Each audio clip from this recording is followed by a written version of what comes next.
Assalamualaikum warahmatullahi wabarakatuh. Nama saya Fahril Nasr. Bapak dan Ibu, saya akan memperkenalkan tentang appreciative inquiry. Appreciative inquiry mungkin sebagian dari kita sudah pernah mendengarnya. Appreciative inquiry adalah komunikasi perubahan. Sebuah komunikasi yang dilakukan dengan orientasi menciptakan perubahan yang lebih baik di masa depan. Bapak dan Ibu, appreciative inquiry sudah sejak 30 tahun yang lalu diperkenalkan oleh Profesor David Cooperrider. Dan kekuatan dari appreciative inquiry adalah bagaimana menggunakan seluruh potensi keagungan insania seseorang dari masa lalu dan masa kininya untuk sebagai energi menciptakan perubahan di masa depan. Appreciative inquiry di dalam komunikasi perubahan, dia memiliki dimensi yang sangat luas sekali. Dan kedahsyatan dari appreciative inquiry adalah kemampuan untuk bisa membayangkan impian perubahan di masa depan. Sebelum kita menggunakan appreciative inquiry sebagai komunikasi perubahan, ada beberapa hal yang harus kita siapkan sebagai basis dari perubahan tersebut. Yang pertama adalah emosi yang positif. Emosi yang positif menciptakan relasi di setiap pertemuan antara fasilitator dengan audiensnya ke dalam sebuah kepercayaan. Rasa percaya yang kemudian tertanamkan bahwa dia akan menjadi jembatan kita untuk melakukan perubahan tersebut. Ibaratnya seekor kuda dengan delman dan juga penumpang yang berada di dalam kereta kuda tersebut. Fasilitator adalah orang yang mengantarkan penumpang tersebut dari tujuan A sampai ke tujuan B. Langkah-langkah yang ditempuh dalam perjalanan A ke B tersebut, inilah yang difasilitasi oleh seorang fasilitator. Maka kata kunci dari fasilitator di dalam emosi yang positif adalah menciptakan suasana yang menyenangkan. Bapak dan Ibu, langkah berikutnya yang harus dipersiapkan oleh fasilitator di dalam komunikasi perubahan adalah menciptakan keterlibatan penuh. Ketika kita memfasilitasi, maka setiap elemen yang ada di dalam sekolah kita, mereka semua harus terlibat. Baik itu adalah guru-guru, TU, murid, orang tua, maupun orang-orang atau lingkungan yang berada di sekitar sekolah. Bapak dan Ibu, keterlibatan penuh tersebut menjadi kunci dari kepemilikan.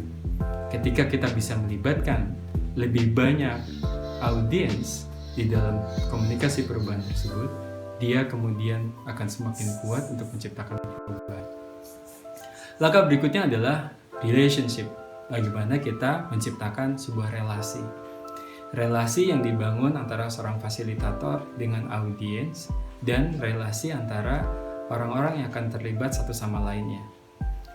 Relasi yang semakin kuat inilah yang disebut dengan modal sosial. Dan modal sosial ini menjadi kekuatan yang bisa menggerakkan, kekuatan perubahan yang bermula dari dalam. Setelah kemudian kita tempuh dengan 3 langkah tersebut, emosi yang positif, keterlibatan penuh, dan relasi antara sesama audiens dan juga fasilitator dengan audiens, maka langkah berikutnya adalah meaning. Bagaimana setiap proses tersebut menciptakan sebuah makna. Seperti yang dikatakan oleh Viktor Frankl dalam bukunya Man Search for Meaning. Manusia mencari makna. Maka untuk itu, langkah-langkah yang penuh dengan makna tersebut akan menciptakan kepuasan bahwa mereka sedang dalam perjalanan yang memberikan mereka makna yang terdalam. Langkah berikutnya adalah pencapaian. Dia akan menciptakan emosi yang positif, keterlibatan penuh, relasi, dan kemudian kita menciptakan makna, maka pada akhirnya persiapan dari appreciative inquiry adalah pencapaian. Semua orang yang terlibat akan merasakan terhadap kepemilikan dan pencapaian tersebut secara bersama-sama. Persiapan inilah yang disebut dengan bingkai dari psikologi positif. Hal inilah yang menciptakan kita, orang-orang yang terlibat, merasa dimanusiakan. Untuk itu, fokus dari komunikasi perubahan adalah berada pada bagaimana kita menumbuhkan keagungan insania kita. Bapak dan Ibu, 4 langkah yang harus kita tempuh dalam proses komunikasi perubahan dimulai dari menemukan kekuatan. Menemukan kekuatan ini berada di masa lalu kita dan di masa sekarang. Pertanyaan-pertanyaan yang kita gunakan untuk menggugah bahwa seseorang itu memiliki keunikan, bahwa seseorang itu spesial, bahwa setiap orang itu memiliki ruang dan tempat dan peran, maka hal ini semua yang akan menciptakan tenaga dan energi terhadap perubahan tersebut. Maka di langkah pertama ini seorang fasilitator harus rajin-rajin memetakan di mana kekuatan dan apa saja kekuatan dari sekolah kita.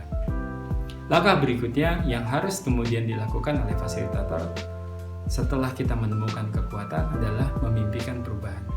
Impian perubahan inilah sejatinya kunci dari keberhasilan komunikasi perubahan, yaitu membuat impian perubahan di masa depan. Semakin dewasa seseorang, semakin bisa dia membayangkan perubahan dengan jangka panjang. Semakin muda, semakin belia seseorang, biasanya rentang waktunya akan semakin pendek. Meskipun begitu, siswa kita di SD, SMP, maupun SMA, mereka memiliki kemampuan untuk membayangkan impian perubahan tersebut. Langkah berikutnya setelah kita menciptakan impian perubahan, dan kedahsyatannya ada pada mempercayai terhadap perubahan tersebut di masa depan, karena potensi manusia bukan hanya dihitung dari apa yang telah dimilikinya dan di masa lalu dan saat ini, tapi juga potensi yang bisa mengubah dia di masa depan.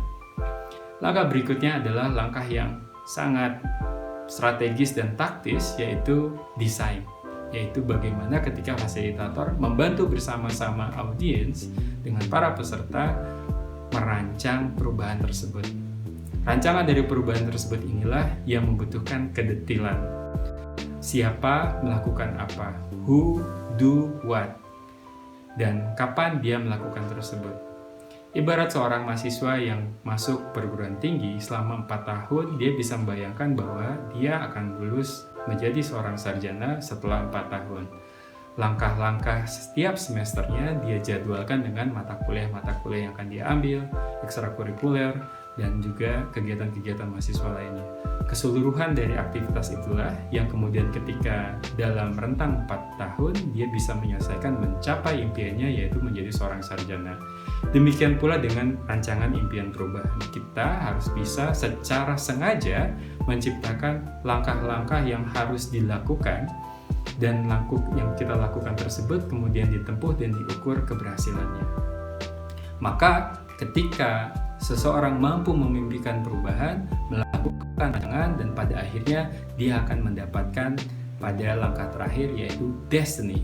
Ketika semua merasa berada pada akhir dari perubahan tersebut. Dan akhir dari perubahan tersebut, Bapak dan Ibu, itu bisa menjadi akhir yang besar ataupun bisa menjadi akhir yang kecil-kecil. Ketika kita melakukan langkah-langkah nyata terhadap perubahan dan dirasakan bersama-sama, maka ownership, kepemilikan terhadap perubahan tersebut sangat dimiliki oleh orang-orang yang terlibat. Sehingga mereka merasakan bahwa komunikasi perubahan bukan saja sebuah kata-kata retorika, tapi juga sebuah perubahan dalam kenyataan. Bapak dan Ibu, appreciative inquiry sudah mengubah dunia. Saat ini, appreciative inquiry menjadi alat bantu untuk Bapak dan Ibu. Yang harus kita lakukan, mengubah cara pandang kita dengan cara pandang yang tumbuh. Untuk itu, bukalah kesempatan sebesar mungkin terhadap kemungkinan potensi perubahan terbaik yang bisa dicapai oleh sekolah kita.